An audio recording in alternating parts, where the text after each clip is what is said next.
hojjechuu qabna kan jedhu yaadni nagayeera daqiiqaa tokkoof isaan yaadannu.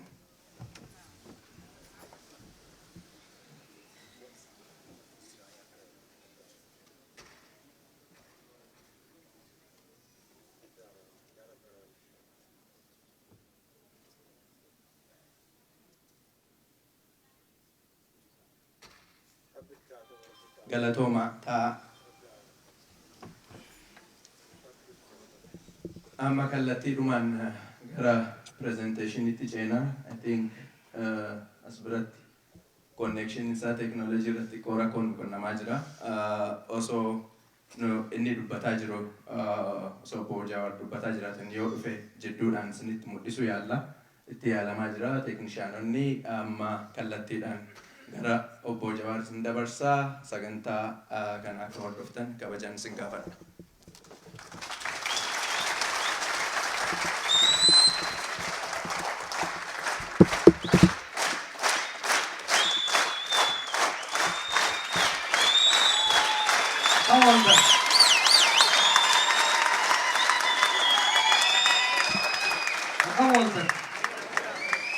Nabuma Korekam akan duh bainan capion matan unda dura Rabbi Oromo ka boleh nude bisa kalan ni agam yanse teman Oromo kaba kabba bahadian tikka guddalan wareegamanii cabanii madaa'anii har'aan dhuganii har'a immoo yeroo qabsoo sana nu jalaa jaamsuudhaaf yaalamettis qabsoon nu geesse kaleessa wareegamne kaleessa dadhabne har'a haara galfanne osoo hin jehin kumaatamaan tarree galanii tokkummaa Oromootiif murannoo Oromootiif hoggansa isaatiif qabsoo fi tiisuudhaaf wareegama lubbuu isaanii kennan hundaaf Rabbiin warra jannata haa godhu seenaan bara baraan haa yaadatu jedhu.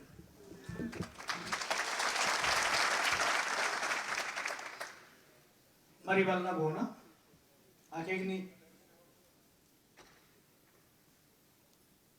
marsaa kanaa yeroo hunda akkuma beektanitti hoggaa dubbiin hirmaattee fi hoggaa waan haaraa eegallu Minnesotaan dhufa lafa maraa hoolii irraatti nuyi lafa jala sumatti kanaaf waggoota 15 dabre kanaaf bara dargaggummaa afroo qabnurraa kaafnee hanga ammaatti waliin mari'ataa dhufne xurataa bahee jee yeroo biyyatti deebi'es amma bihaaraan hanga haftee achi fixuun barbaachisaa waan ta'eef akkamitti fenna eessa geenye garamitti deemna ka jedhu waliin mari'achuuf hin dhufe marii kana bifa ifaa taheen yaada keessan hawwii keessan fedhii keessan ana qofa osoo hin ta'in hoggansa biyya jiruuf kan gahuu qabu kan kennitan ta'a.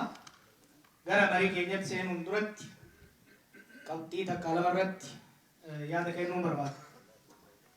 Kunis waggoota dabran kana keessatti qabsoon teenya garam geesse at least taniin an keessa ture bara Oromoo Firist irraa kaafne Oromoo Protestis maal keessa dabarree akkamitti as geenye amna kana keessatti adeemsa kana keessatti tarsiimoo akkamitti hordofne milkii akkamitti irraa argan dogongora maaliif hojjenne kan jedhu erga laallee booda yeroo ammaatti Oromiyaan biyyi teenya uummanni keenya maal keessa jira mooraan qabsoo Oromoo maal keessa jirti mooraan faallaa qabsoo Oromoo maal keessa jirti joota as deeman kana keessatti murtiilee gurguddaa biyya keenyaaf saba keenyaaf akkaan barbaachisaa ta'an takkaaf duuba nu deebisan takkaaf dura nu furgu geessan waan jiraniif sanirratti yaadan dhiyeessaa jechuudha.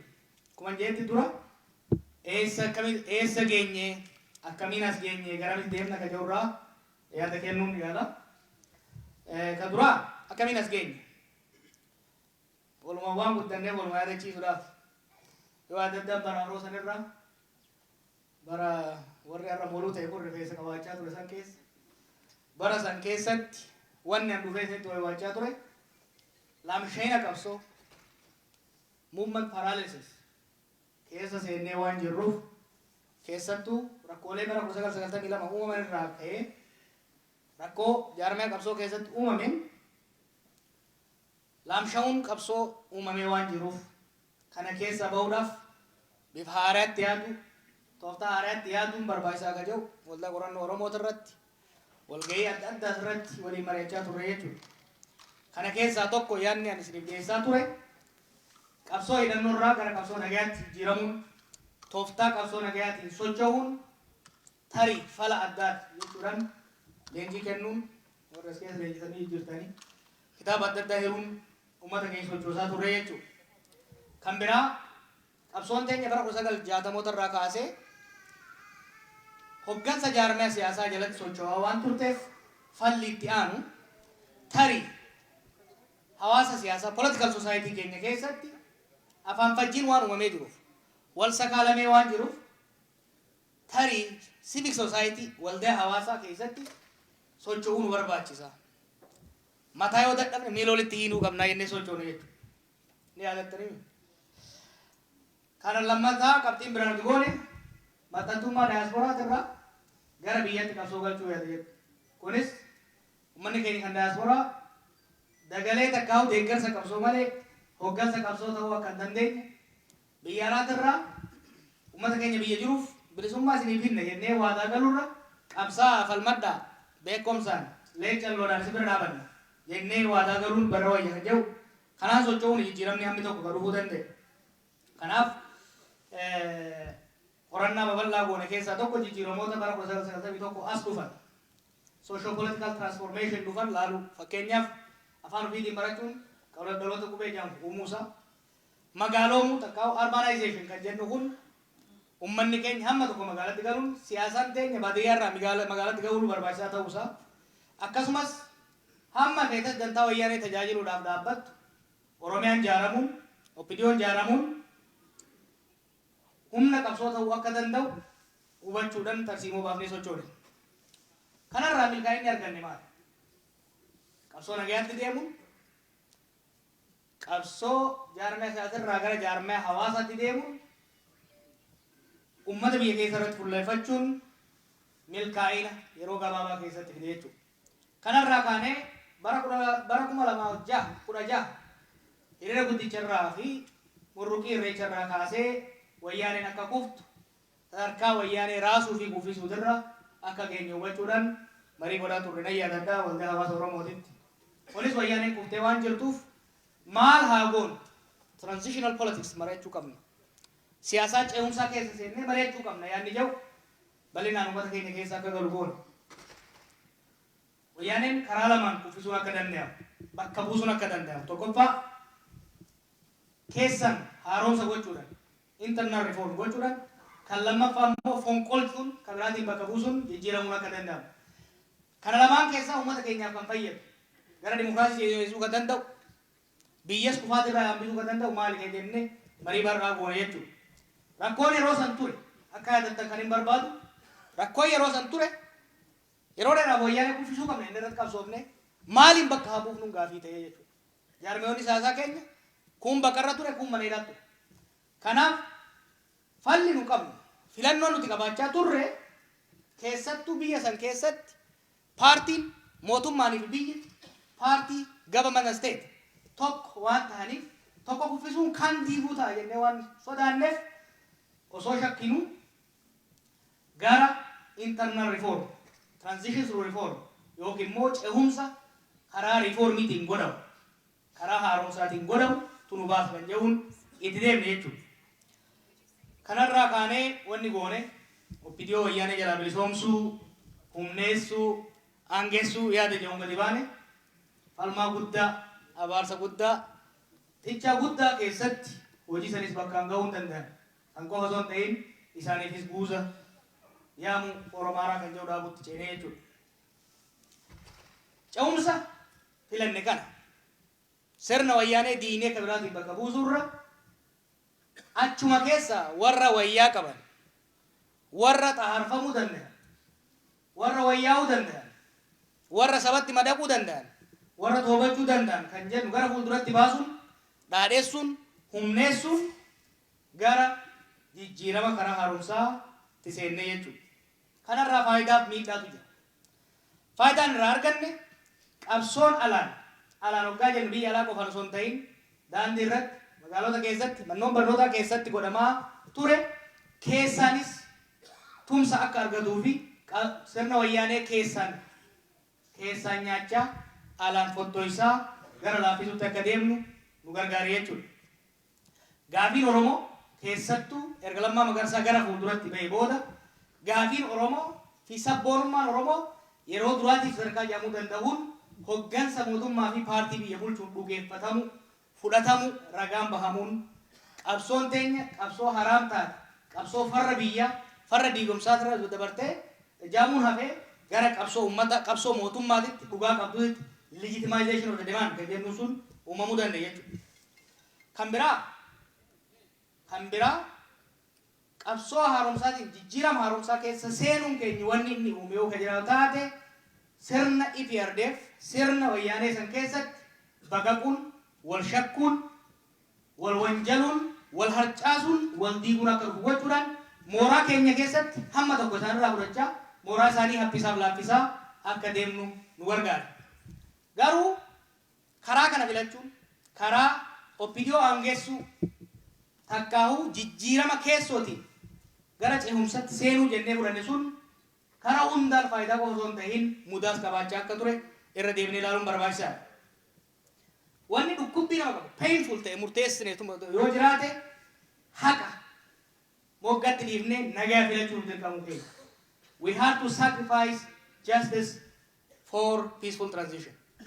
Kana jechuun warra waggaa 27 uummata nyaataa ture, uummata ajjeesaa ture, uummata ganee alagaa jala shururaa ture, humneessinee osoo beeynu akka hin beeyne huubaa wajji ol kaafnee gara akkootti akka bahan gochuun dirqama ture jechuudha. Uummatni kan miidhamaa ture, kan cabe, kan dhiitame sun haqa akka argatu gaafachuun ce'umsa karaa nagayaa peaceful transition jenne san nu jalaa gufachiise jennee waan sodaanneef osoo nu dhukkubu lamaan keessaa tokko filachuun dirqama ta'e. Kabiraa jigiinsa biyyaa sodaannee itti fufiinsa sirna durii fi karaa isaa jechuudha. Sirna IPRDF yoo kan diinu taate yoo kan fonqolfinu taate sirni Itoophiyaa akka biyyaatti waan diigamuuf yoo diigame immoo Oromiyaa irratti waan diigamuuf nu fudhatee kufaa kophaa osoo hin ta'in nu fudhatee kufaa yaada jedhurraa kan ka'e osoo beeynu sirna nu nyaachaa ture san itti fufsiisuun gatii nuti kafaluudhaaf dirqamne keessaa isa tokko ture jechuudha. Kan biraa ce'umsa kana keessatti eega ce'umsatti seenne booda gochaan erga ce'umsatti seenne warri wayyaanee darsa tatatee obboleeyyan keenya gara taayitaatti dhufan keessaa gochaan wanti jijjiirame toltuu fi hamtuu qaba jechuudha. Toltuu keessaa dirreen siyaasaa bal'achuu kana jechuun hidhamtoonni siyaasaa bahuun jaarmeen siyaasaa galuun miidiyaalee walaba ta'uun wantoota toltuu agarre keessaa kana qofa miti. Hamileen Oromoo wayyaa'uun waggaa 50 booda xaariin teenya lafa hin banne dhiigni ijoollee keenya lafa hin banne lafeen cabe lafa hin banne jechuudhaan uummanni keenya injifanne we are victorious yaani jedhu sun nama keenya keessa akka seenu qalbiin nama keenyaa yeroof illee akka taatu akka boqotu dandeessifnee jirra jechuudha. Kan biraa masaraa Minilik kan summiin ittiin faca'aa ture kan biyya keenya ittiin qoqqoodaa turan ittiin saamaa turan ittiin gurgurachaa turan kan nama keenya keessatti kolaasaa turan guyyaa tokkoof illee ta'u diina keessa ariine ilmaan Oromoo keessa galchuu danda'uun bu'aa tooftaa goonee sanii kun immoo uummata keenyaaf qalbii isaa wayyeessee ture. Garuu akkuma bu'aa irraa arganne hanqinnoonni takkaa mudaalee gurguddaanis tooftaa kanarra akka ture amanuun barbaachisaadha jechuudha. Kana hanqinoota nu mudatan keessaa tokko dirreen siyaasaa bal'atus dirree siyaasaa bal'ate san masakuuf seeraa fi sararri tolfamuu dhabe jechuudha. Hidhamtoonni ni bahanii garuu namni isaan qubachiise hin turre gara isaan deeman namni bu'aa ittiin galan illee qabaachaa hin turre jechuudha ijoolleen. Hidhamtoonni siyaasaa mana hidhaatii bahan hedduun ijoolleen irra bosona jirtu warra mana hidhaa keessatti hedduu dararamaa ture jechuudha. Hidhamtoota gallakkifne erga gallakkifne booda akkamitti qubachiifna kan jedhu seeraaf sararri hin kaa'amu. hayyootaaf hoggansi siyaasaa biyya alaatti irraa galee jira. Haa ta'u garuu hayyootaaf hoggansi siyaasaa kana wajjin waliin ta'anii waliin mari'atanii ilaameedhaan daandii ce'umsaa karoora ce'umsaa tarsiimoo ce'umsaa lafa kaa'uu dhabuun afaan fajjii boodara dhalateef karaa nu banee jira jechuudha. Keessattuu immoo akka Oromoottis ta'e akka Itoophiyaatti hayyuun biyyaa hoggansi siyaasaa waliin gattaa'ee fuulduree waloo waliin mari'atee kaayuurra mariif wal hubannaa walootirra dantaa dhuunfaatii fi ilaalcha dhuunfaa aangessu dhaadheessutti deemuun rakkoo har'a keessa seenne kanaaf akka nu saaxilee hubachuun barbaachisaadha. Ce'umsa hoggaa jennu keessattuu ce'umsi sirna abbaa irree irraa gara dimokiraasiitti godhama.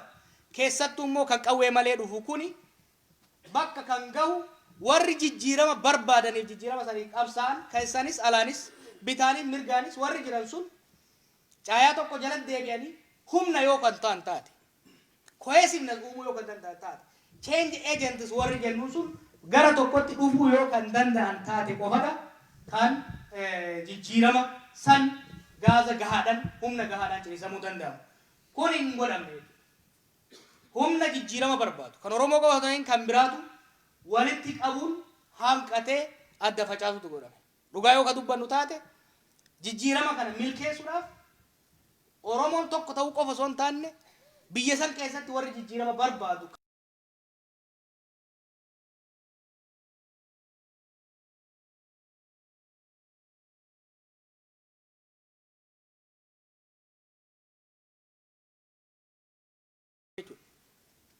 they attempted to push the transition through a clique of few individuals.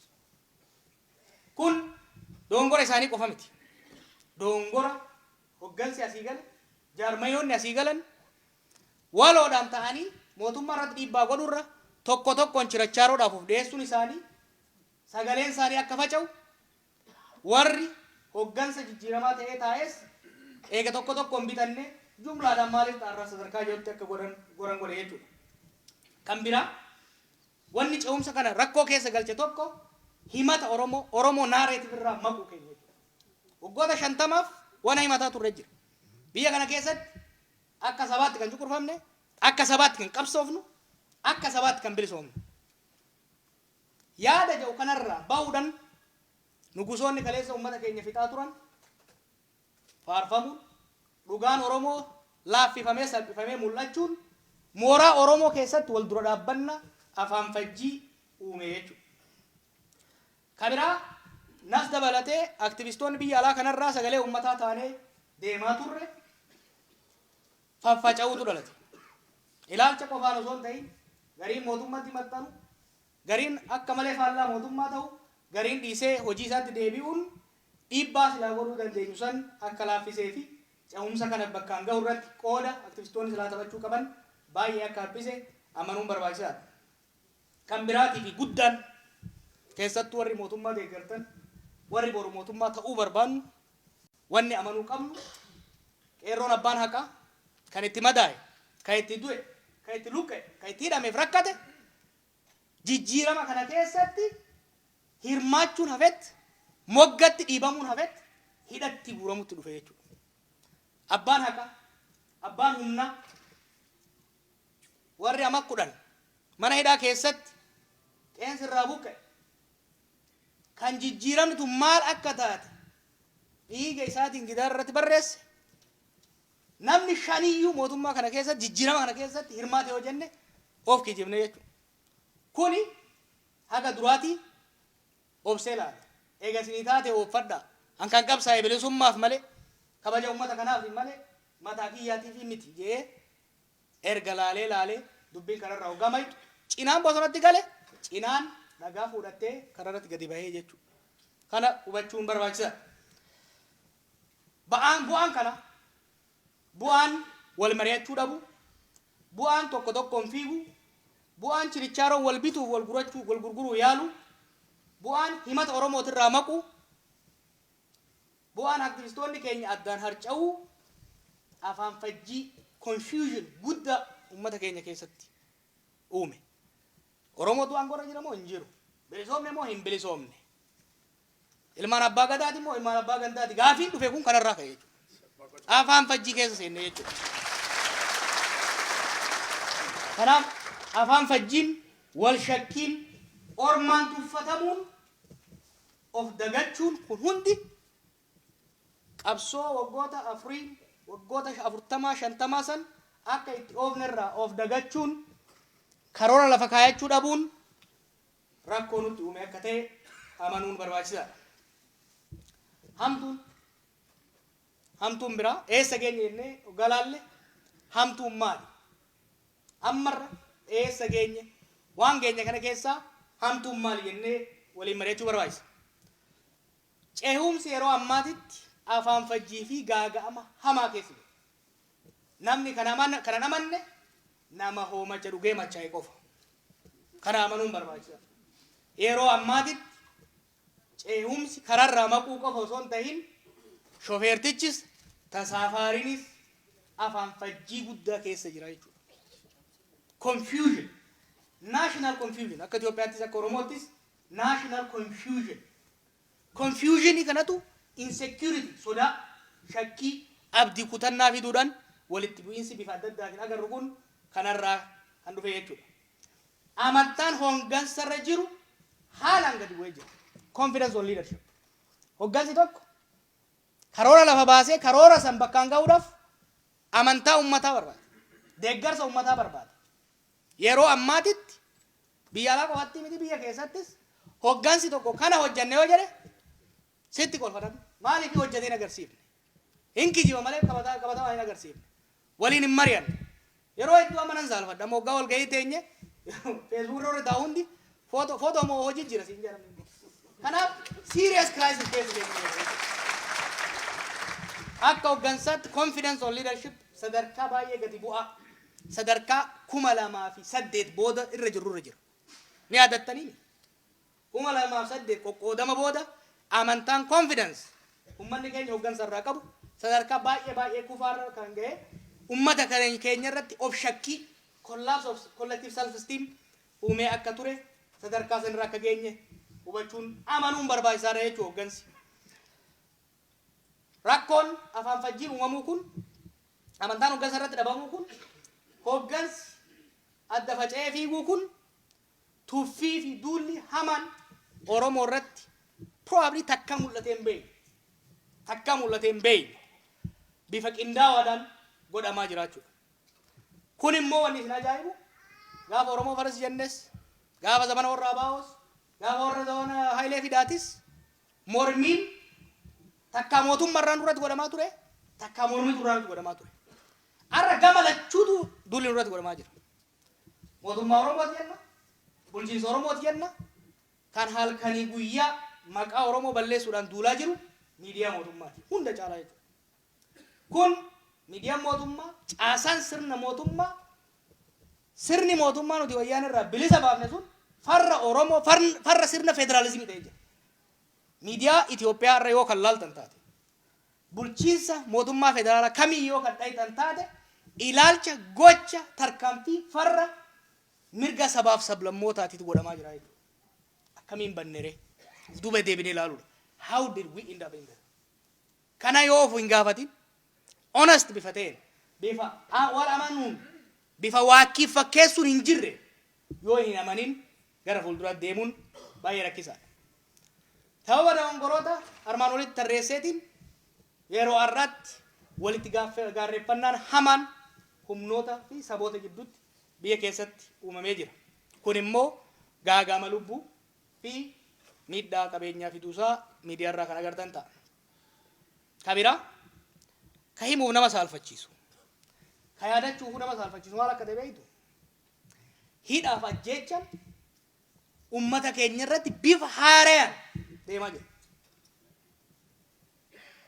Maakalaawii beektumi maakalaawii cufamtee muuziyeemii taanee cinaatti manni hidhaa tokko jira. Mana tokko keessa nama 390 jira. Amantanii amanuu baattanii namni 370 Oromoodha. Achi keessaa ba'ee gurbaan tokko yaayyaa fillee erga fakkaata. Si booje. Si har'allee manni hidhaa afaan Oromoo dubbatan. Namni keenya ka tollaa itti hidhamu ka qabalee fi gabareen hiitu rabbi beeku. Federaala irratti illee har'allee namni keenya hidhaa jiru. Gaafa abaa'oon gale jeequmsa uumameen nama baay'ee hidhaa. Hundi gallakkifame Oromoo qofatu hafe. Hundi gallakkifame. Kana hubachuun nama saalfachiisa jechuudha. Hidhaan Oromiyaa guututti bifa haaraan kaleessa abaa'oo jedhametti laxxafama. Arra shanee jedheetti laxxafama. Amma immoo Jawaar jedhanitti laxxafuu eegalanii jiran. Bifa kanaan namni akka maletti hidhamaa deemuun mootummaa irratti bu'aa qabuuf miti. Bu'aa afaan fajjii dongora tarsiimoo adeemsa kan mararaa guddinaa mismanagement of transition jedhusaan sun kan uume akka ta'e walamansiisuun barbaachisaa danatti fakkaata. Kibbaa fi lixa Oromiyaatitti bifa nama qaanessuun dubbachuudhaaf nama dhibuun wal waraansi Oromoo jidduutti mootummaa Oromootiif ribeelolama Oromoo jidduutti godhamuun Wallagga fi Gujiin qotatee galuu hin dandeenye jechuudha. Yoo xiqqaate nama 500 olitti du'e erguma waangoo qabanne kana. Kanaaf balaan hamaan sababa dongora jechuumsaa kanaan uumamuusaa baashak godhanii dubbatanii walamansiisuun barbaachisaadha. Yoo yaadattan gaafan biyyatti gale siyaasaan Oromoo ammarraa siyaasaa diddaa resistance politics irraa baate gara siyaasaa bulchiinsaa governance politics itti ceehuu qabdi. Mataa keenyas kan diddaaf kan qabsootirraa gara biyya bulchuutitti gara misoomaatitti ceehuu qabna jennee baay'ee ta'a. Baay'umaan keessa deebi'ee amansiisuullee yaale baadiyyaatti narraa fudhatu deemu malee mee af jedha shooti qabeen fireen har'atti akkan hawwaa turetti akka silaa ce'umsi kun deemu maletti har'atti Oromoo yeroo itti hiriira ba'u hin turre qabsoo hidhannootiin caakkaa taa'uu dhiisi yeroo itti hiriira ba'ullee hin turre yeroo itti karaa cufullee hin turre yeroo filannoodhaaf itti qophaa'u yeroo galma keessatti wal mari'atu yeroo midhaan akka ajaa'ibaa barana kama nagaan waa godhu malee Oromiyaa keessa midhaan akka ajaa'ibaa jira. Yeroo midhaan kana nyaatarraa silaa waan hafuuf agro processing keessa seenee diinagdee biyya keenya itti ceesisuu irratti fuulleeffatu ta'uu danda'uudha qaba ture jechuudha. Sunaafee tarra bunni Gujii Wallagga irraa bunni dhufaan jiru. Warqiin naannoo kanarraa dhufu parsantii 5 gadi bu'ee jiru. Beefa haaraan diddaan qeerroon harka isaa ol jajjaafatee qabsootti seenee jira jechuudha. Kanaaf siyaasaan Oromoo gara siyaasaa bulchiinsaa ceeti jennee osoo abdataa jirru gara siyaasaa diddaatitti 2015tti sadarkaa itti deebitetti jirra jechuudha. Abdiin jira immoo Rabbiin cittoo uume qeensa biratti uuma. Akkasii. Kanaaf akkuma rakkoon baay'een jirtu abdiin isaa amma tokko akka jirtu tuttuquun barbaada. Dongora uumamee fi gaagaama uumameerraa ka'ee yeroo har'aa namuu naasuu guddaa keessa jira. Bara deengaddaa biituun wal waraansa seenuu dandeessi. Ce'umsi kun karaa irraa maquu danda'a. Abbaa irratti deemuu dandeenya. Yeroo jennetti boo'us nagaan dammaramna warri jedhu amma hin jiru. Har'a namuu Oromoonis uummannis hoggansis ollaa fi firris naasuuf sodaa guddaa keessa jira jechuudha. Har'a namni tokko lama yoo ta'e malee ka kijiba adii kijibu baay'ee xiqqaa. Ka wal sobuu fi wal sossobuu baay'ee xiqqaadha jechuudha. Dhugaa walitti baasanii dubbachuudhaaf hireen uumamee jira. Incentive, fear is an incentive by itself. Incentiviin gaariin uumamee jira jechuudha. Kanarraa ka'uudhaan Oromoo jidduutti waliin mariin waliin dubbachuun eegalee jira. Akkasumas fakkeenyaaf gaaddisa hoggansa Oromoo marii ji'a 5 booda ji'a 6 booda dhaabamee jira. Kanaan wal qabatee gamtaan dhaabbilee siyaasaa Amaaraa dhaabbatee jira. Warri Tigraayis bifa saniin dhaabbatanii jiranii jechuudha. Abbootii amantii jidduutti, abbootii qabeenyaa jidduutti, jaarsolii biyyaa jidduutti batachuudhaan mariin godhamaa jiru kun yoo sa'aan nu jalaa dabartee aduun nutti dhiiteen alatti abdii xiqqoo tokko kan nu kennu ta'uu natti mul'isa. Kana eegan jee gaaddisi hoggansa Oromoo dhaabne ji'a 6 marii guddaa irra caalaatti ililliitti kan goone hogganoonni jaarmiyoota hundaa marii guddaa babal'aa waan dachiif samii Oromoo jidduu jiru hunda irratti marii goonee jaarree jirraa jechuudha. Kana keessaa ejjennoo waloo kan jedhamu kan qabxii 15 qabu kan dhimmoota Oromoon walitti qaba dantaa sabaa naashinaal intirestii Oromoodhaa jedhamu irratti wal falmaa dheeraa booda gulaallii hedduu booda warri achirratti mari'ate wixinee godhee wixineen sun paartiilee hundatti deeme paartiileen hundi irratti mari'atanii deebisanii waliin immoo paartii hundarraa namni 10 walitti bahee irratti mari'atee kan raggaasise ejjennoo walootii fi safuun ittiin bulmaataa takkaa'uu koodaa koondaakti jedhamu mallattaa'uu isaanii yaadattanii. Hoggansi kun dura taa'ota dhaabbilee 5 gorsitootaa fi haala mijeessitoota faasiliitars of keessaa qaba. Hoggansi paartiilee hunda kan paartii biyya bulchuu dabalatee hundumtuu dura taa'onni keessatti hirmaachaa jiranii. Akeen isaa caayaa marii takkaa'uu fooramii mariin jalatti ittiin bilchaattee ejjennoo walootiin ittiin deemamu akka ta'utti kan jaarame. Akeeka gurguddaa lama qaba yeroo ammaatti. Akeeka gurguddaa lama qaba. Tokkoffaan nagaya Oromoo jidduutti fi Oromoo hollaa jidduutti. Ajandaan guddaan fudhannee irratti mari'annee hojiin manaa kenname obbo Daawudittis Dr. Abiyyittis akkasumas isaan jalatti warra jirutti assaayimentiin kenname yeroo gabaabaa keessatti xumuramuu qaba jedhamee kan irratti walii galamee irratti walii kakatame dhimma lixa Oromiyaatii fi kibba Oromiyaati.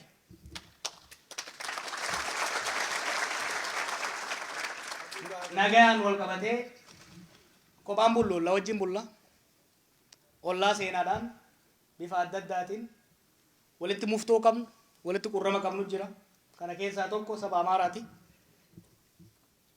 Jaarmiyoota isaanii wajjin waliin mari'achuudha. Dhaaba tokko tokkoon osoo hin ta'in kana sirriitti qalbifadha.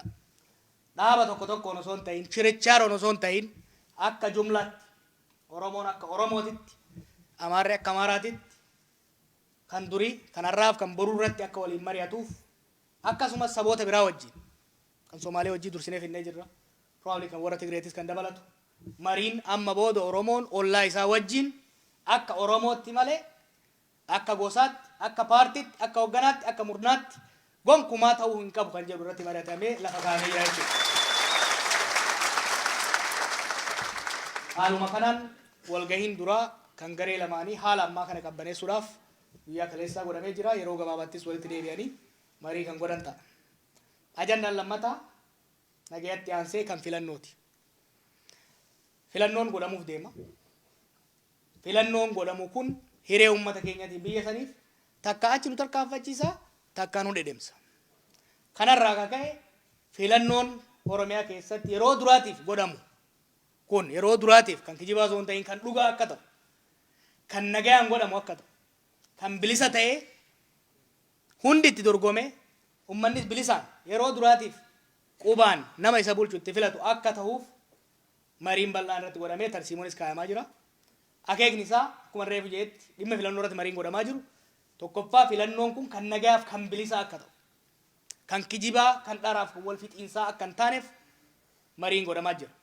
Kan lammaffaa kan injifannoo waloo fidu akka Oromootti bakka amma geenya kanarraa akka hin deebine Oromiyaa keessattis sadarkaa federaalattis Oromoon sagalee tokkoon akka ol bahuuf wal hubannaaf tarsiimoo waloo baasuu irratti hojiin hojjetamee wixineen dhiyaatee gabbachaa jira jechuudha. Haga ammatti gaaddisni kun walgahii 4 godhatee jira. Rakkoo nageenyaa lixaa fi kibba Oromiyaa furuuf hojii eegalamee irratti deemamaa jira. Dhimma filannoo irratti waliigaltee bu'uuraa irra gahamee jira. Waliigaltee bu'uuraa hedduu isaa ibsuun nama maaf hin barbaachisaa hin taane akkamitti Oromiyaa keessatti filannoon ifaaf bilisa ta'e kan namu keessaa bu'aa argatu kan namu keessaan dhiibamne akkamitti godhama kan jedhu marii godhamee jira. Bu'aan isaa immoo amma argaa jirtan amma tokko tokko. Hidhamtoota hiikuuf dhaabbilee fi waajjira dhaabbileen siyaasaa waajjira isaanii akka banataniif waliigalteen godhamee jira. Hidhamtoonni keessattuu bebbeekamoo ta'an guyyoota muraasa kana keessatti hin bayan jennee kan abdannu. San qofaa miti tokkichi akka nafnetti namni sababa tarkaanfii siyaasaa ilaalcha siyaasaatiin hidhame kamiyyuu akka bahu irratti waliigaltee godhame.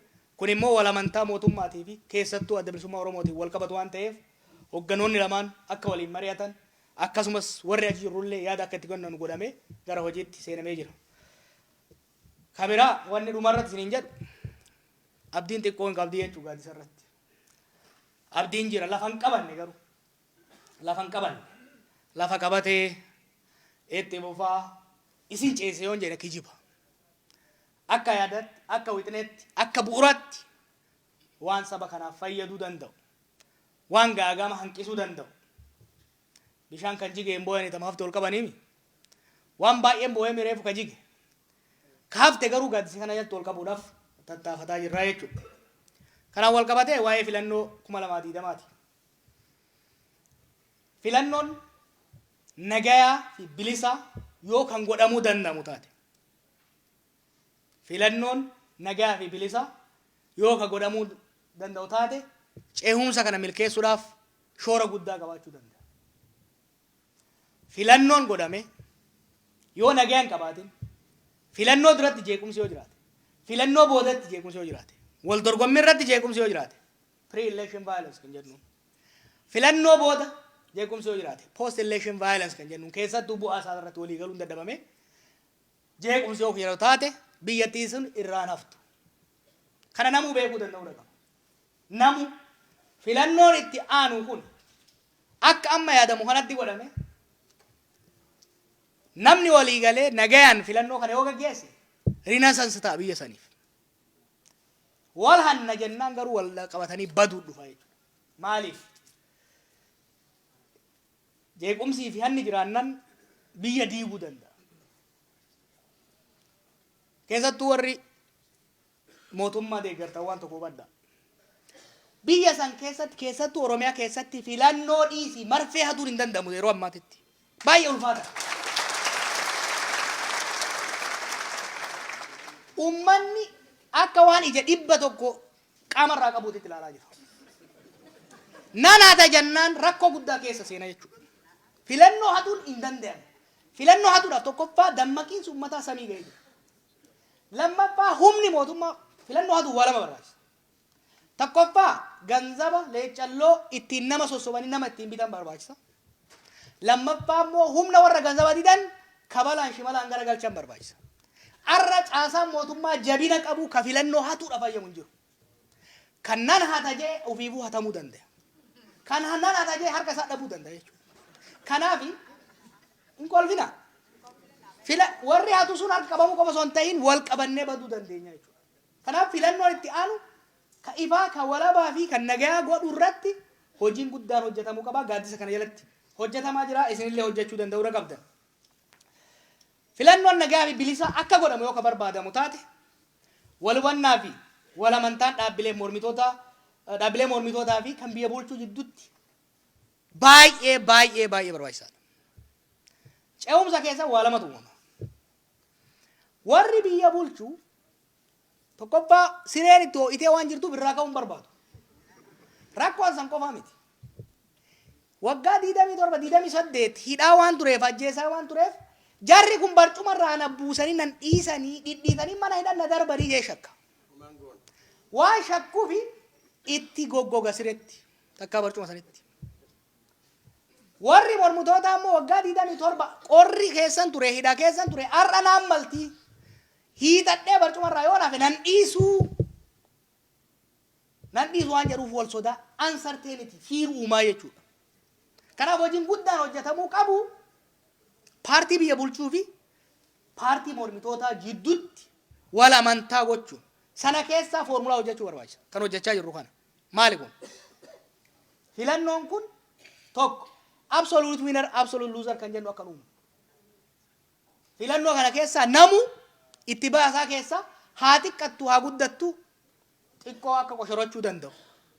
Lammaffaa filannoo booda kan moo'e shimalaan kan nama ari'u akka hin taane kan moo'ame ka ari'amu akka hin taane wal amansiisuu fi wal hubachuun barbaachisaa akka ta'e jala muruun barbaada. Yaanni amma qabnu yaanni an sabattis jarattis nu hundi waliin dhiyeessaa jirru maali? Oromiyaa keessatti paartileen jiran dorgommii bilisaa erga godhanii booda tana naa qabadhaa nama hundatti hima barbaachisaadha. Wargahii bilisaa godhanii dorgommii bilisaa godhanii filannoo erga godhanii booda akka heeratitti abbaan 51 argate mootummaa jaara. Sun garuu rakkoo qaba ce'umsa keessatti. Haala qabatamaa nu keessa jirrurra.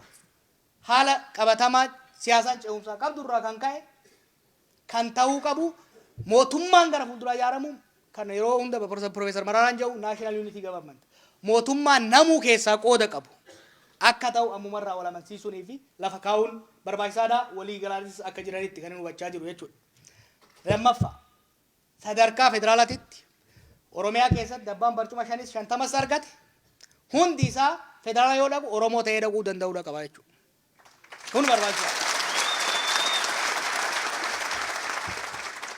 Imaammata wal fakkaata, kaadhimamaa wal fakkaata, asitti mana ofii keessatti gatii walirraa buusee bitee wal gurguree waan fedhes godhe sadarkaa amba dura yoo dhaqu garuu ejjennoo takkaan kaadhimamaa tokkoon gara fuulduratti bahuun barbaachisaadha. Ta'uu baannaan chirichaaroon gurguramna jechuudha achitti. Chirichaaroo warri gurguramu barbaadan jirtu. Kun milkaa'u wanni nama jedhe kun filannoon ifaa bilisaa milkaa'uudhaaf nageenyi waaraa dhufuudhaaf rabshaan jeequmsi lolli lixaa fi kibba jiru kun akka dhaabbachuudhaaf wantoonni barbaachisan mootummaan amala wayyaan irraa barate kan nama ajjeesu walitti guuranii hidhuu mana murtiin alatti doorsiisuu dhaabuu danda'uudha qaba jechuudha. Akkasumas aggaammi tuttuqqaa miidhaa Oromoo irra bifa adda addaatiin gahu keessattuu dachii isaa jidduutti irra gahu kana dhaabsisuu yoo kan hin dandeenye taate walii galteen dur asii yoo guduunfane asii hiikamaa deemti jechuudha. Kanaaf mootummaarraa waan guddaatu eegama. Mormitoonnis akkuma agartan har'a adda bilisummaa Oromoo galmaa'ee jira. Paartiin biyyoolessa Oromoo yeroo gabaabaatti galmaa'a. Erga heeraaf seera biyyaatiin karaa nagayaatiin naamusaan qabsoofne jedhanii filatanii karaa biraa ija raasuun hin barbaachisu jechuudha. Qalbii lama hiruun hin barbaachisu jechuudha. Heeraaf seera eeganii naamusa eeganii heera san keessatti heera tarroofamte san keessatti dorgomuun of ijaaruun of qopheessuun barbaachisaadha. Sarara cehanii mootummaaf sababa yoo kennan taate ammallee deebinee waan guduunfine san hiikutti seennaa jechuudha. Gaaddisa jalatti waliigaltee fakkeessaa osoo hin taane wal amantaa gadi fagoo uumuudha barbaachisa. Yeroo fudhata. Namoonni hedduun kun warra wal madeessaa ture. Waan hedduu nama gammachiisu keessaa yeroo ji'a jaha hojjetaa turre kana keessatti abbootiin keenya gameeyyiin qabsoo keessa turan, ka xiqqoo walitti qorrifataa turan, ka walitti gaarreeffataa turan hedduun siyaaraa walirraa fuudhanii aarsuu eegalanii turan jechuudha. Har'a inumaa waddaan baasuu hin dandeettu jechuudha. Cinatti nu dhiibanii maqoo bahanii haasayan. Kanaaf namni keenya walitti dhiyaachuu eegalee jira. Hoggansi keenya walitti dhiyaachuu eegalee jira. Amma immoo warra mormitoota qabsaa'ota duriitii fi warra mootummaa wajjin walitti dhiyeessuudhaaf wal amantaan dhugaa wal amantaan Oromummaa irratti hundoofte akka dhuftuuf baay'ee irratti hojjechuu. Maaliif wal amantaan jiraachuu baannaan hiriyaa waliin amanne malkaa ceetuu hundatti wal kakachiifti. Kakattee achi ceenan immoo hundi. Kanaaf wal amantaan wanni gaarantii ta'e qophaa'u irratti hojjechuu barbaachisa. Walabummaa paartii ofii eegaa. Walabummaa independence paartii ofii eegaa dantaa sabaa dursuun barbaachisaadha. Kana maaliif hin jaa? Paartii dhaabaa qabatanii maqaa paartiitiin dhaabatanii mootummaatti maxxanuulleen mootummaa sin miidhaa maqaa paartiilleen balleessa. Tokko. Paartii qabatanii garuu paartii sabaa biyya caalchisanii waan paartii xiyyaa malee dantaa sabaa qilee adeemtuun hin ta'u jechuudha. Paartii ofiis cimsachaa dantaa sabaatiif biyyammoo sanii ol cimsanii deemuun dhaabbilee siyaasaa hundarraa kan eegamu ta'a. Dhiibbaa fi deeggarsa uummataa kan biyya keessaa biyya alaa barbaachisa.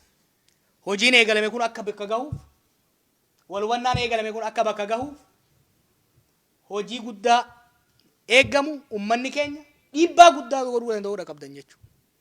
Warra mootummaarra jirurrallee warra mormitoota irrallee biyya keenya keessa nageenya akka jiraatu filannoon ifaa bilisaa akka jiraatu nama hidhuun nama ajjeesu wal ajjeesuun akka dhaabatu dhiibbaa guddaa godhuu danda'uudha qabdan. Bakka immoo waan isaan gaarii tolchanii cimsu deeggaruu hamilee kennuufii danda'uudha qabdan jechuudha. Dhaamsi tokko anis ni qabu kana. Egaa waa'ee isaanii waa'ee keenyaa kana jee ani hoo.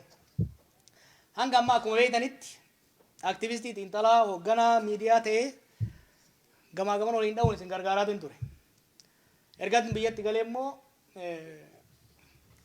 arrii xiyyattis fayyadamee akka jaarsatti Somaaleef Oromoo jidduuttis dhaaba kanaaf kaan jidduuttis hedduu yaalaa ture jechuudha. Garii itti milkoofne, garii itti qaanofne humaa miti. Sabaaf goone. Kanaaf baay'ee yaalle hammi tokko bu'aa buusee jira. Haala amma jiruun garuu keessattuu duula Oromoo irratti guddaa banamee deemu kana ofirraa cabsuudhaaf dogongoroota keessaan uumamaa jiran karatti deebisuudhaaf moggarra dhaabachuun akka nan baafne anis warri wajjin daleenus gara amanuutti dhufnee jirra jechuudha.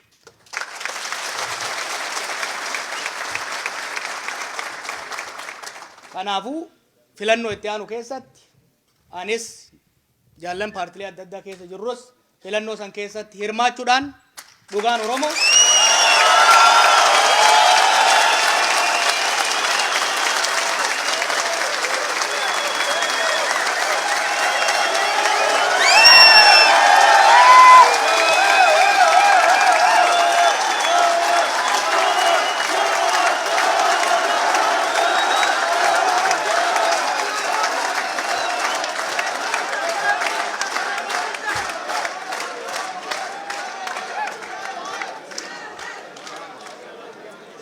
kanaaf filannoo asaanuu keessatti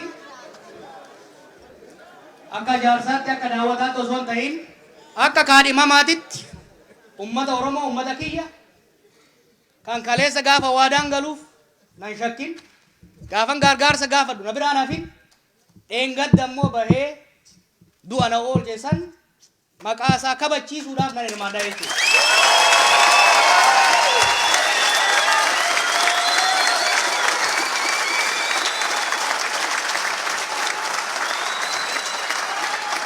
Filannoon as deemu kun akkuma jeetti filannoon as deemu kun ummata keenyaaf saba keenyaaf biyya saniif naannoo sanii murteessaadha. Filannoo san keessatti madrakaa fi fooramii kamirrattuu dantaa Oromoo ejjennoo Oromoo dhugaa Oromoo shakki mamii takka maletti calaqqisiisuudha barbaachisa. Shakki mamii takka maletti. Oromummaan ittiin saalfannu hin jiru jechuudha. Oromummaan ittiin saalfannu hin jiru. Oromiyaan dabarsinee kenninullee hin jiru jechuudha. Seenaa boonsaa qabna. Seenaa boonsaa qabna. Dharan nurratti hojjetame malee dhara orma irratti hin hojjennu. Daangaan nutti darbame malee daangaa namaan ceene. Dhugaa keenya awwaalame ka ormaantu hin. Dhugaa Oromoo, fedhii Oromoo, dantaa Oromoo, kaayyoo Oromoo, dhugaa qabsaa'ota Oromoo waltajjii kamirrattu afaan kamiinuu abbaa fedhe fuuldurattu falmachuu danda'uudha qabna jechuudha. Dhugaa himachuu danda'uudha. Kanaaf bifa kamiin paartii kam keessatti sadarkaa kamitti hirmaadha kan jedhu anis itti yaadaan jira. Hogganoota kaan wajjinis mari'annee jirra. Hoggan asii deebi'e gaaddisa hoggansa Oromoo jalatti teenyee bifa kamiin sadarkaa kamitti yoon hirmaadhe tokkummaa jaarmiyoota kanaa cimsuu danda'a. Ce'umsa kana bu'aa buusuu danda'a. Mooraa siyaasaa Oromootiif cimina ta'uu danda'a kan jedhu waliin mari'annee murteessinaa jechuudha. Murtii kana hin beeksifne. Wanni waadaa gallu garuu wanni waadaa galuu barbaadu. Filannoo asaanuu keessatti korojoon Oromoo hin hatamu tokko.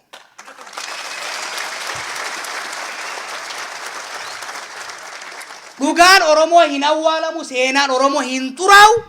Oromiyaa irratti nama ummanni keenya filate qofa malee kan korojoo hatu, kaalagaan ergatu, kaalagaa shelleqatu hin filatamu jechuudha. Kan hin mirkaneessu.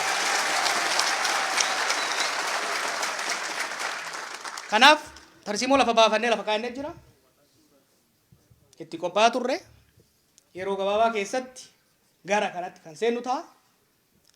Yaada keessan deeggarsa keessan bifa adda addaatiin nuuf dhiyeessa. Yeroo murteessaa keessa jira jechuudha. Hantuunni deessee eegarra waggaa ga'e kan taane. Kanaaf namni keenya wal dhaga'uu qaba.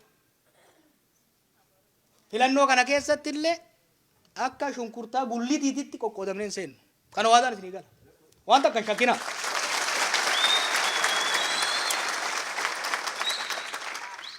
Dr. Mararaanis, Daawud Ibsaatis, Kamaal Galchuutis kanarratti ejjennoo waloo qabanii jechuudha. Shakkiin tokko hin jiru.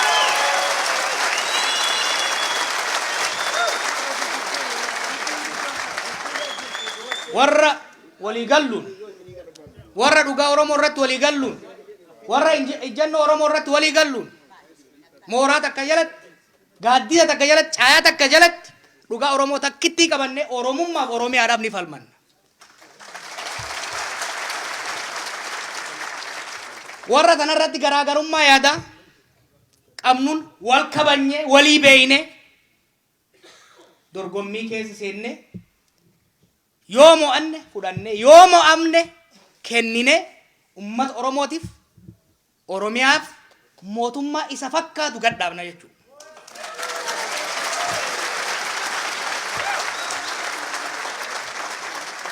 Sadarkaa biyyaattis sadarkaa Itoophiyaattis moodeelii Oromoo dhiyeessuu danda'uudha qabna jechuudha. Baala taraan hin jaanii naggana taraan teenya hin dhufu.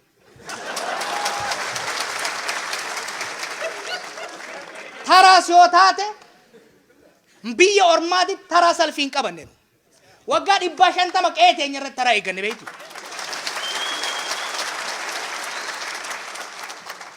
Qe'ee teenya irratti illee humnaan uummata keenya irratti hin fe'amnu. Filannoo isaatiin yaada qabnu, imaammata qabnu, tarsiimoo qabnu.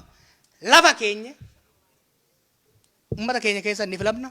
Sadarkaa biyyaatitti illee waan gadaa Oromoo qabdu, waan safuu Oromoo qabdu as baafne uummata biyya keenyaatiif dhiyeessine kan uummanni biyya keenyaa sabaaf sablammiin dhiyeessuun walitti daballee areera Itoophiyaaf gaanfa Afrikaatii ta'u ka shuruuf kaan Oromootiif sabaaf sablammoota keessaa mul'atu gad dhiyeessuu danda'uudha qabnaa jechuudha.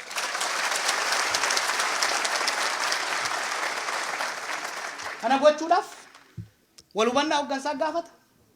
Waliin hojjechuu miseensaa gaafata. Deeggarsaaf dhiibbaa uummataa gaafata. Gargaarsa rabbii gaafata. Ka biraa shellaqannaa alagaan barbaachisu jechuudha. Kanuma gahaan. Akkuma yeroo hunda qeerroodhaan jedhu hedduun keessan manguddoo dhugaa qabna qabnu. Dhugarraa gorree kijiba takkittiidhaaf daangaa ormatti hin dabarru dhugaa ormaa hin hirrifnu teenya immoo dabarsinee hin kenninu. Kaleessas tokkummaan kaane. Qawwee osoo hin qabaatin dukkana keessatti abboonni keenya ijatti babaasanii tokkummaatti waan amananiif. Duu osoo beekanii ofii hafanii qabsoo baraarsinan jenne dhabamnee tokkummaa Oromoo dhiiga keenyaan dhaabsine jedhanii Magarsaa Bariifaan wareegamanii nu uuman jechuudha. Tokkummaa Oromoo qabna jechuudha. Tokkummaadhaan qabsoofna. Chirichaaroodhaan hin qabsoofnu. Chirichaaroodhaaf hin gurguramnu jechuudha. Miira qofaan hin oofamnu. Hawwii qofaan hin oofamnu. Beekumsa qabnu. Gorsa abbootii teenyati. Fakkeenya addunyaa walitti fidanne tarsiimoo baafannee tarsiimoo saniin masaqamna. Humna teenyan, hojii teenyan, tokkummaa keenyan, dhugaa keenya qabanne rabbiin gargaarsifannee ni injifanna. Nagaan naa bulaa galatoomaa.